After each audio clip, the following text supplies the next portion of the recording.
Wat is tyd? Dit staan nooit stil nie. Jy kan dit nie terugdraai nie. Die beste besluit wat ons kan maak is om dit reg te benut. Daar is 'n tyd om te verken. 'n Tyd om lief te hê. 'n Tyd om mense te ontmoet.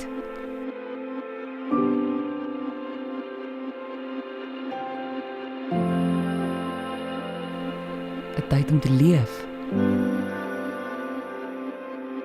'n Tyd om te groei.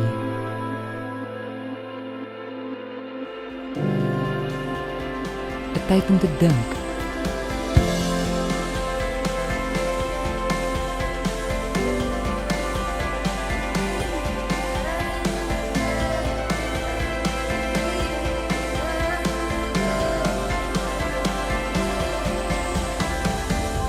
Daar is 'n tyd vir alles. Laat elke oomblik tel. Maak tyd vir die dinge wat vir jou saak maak. Streef jou belangstellings na en studeer na uurs by Akademia.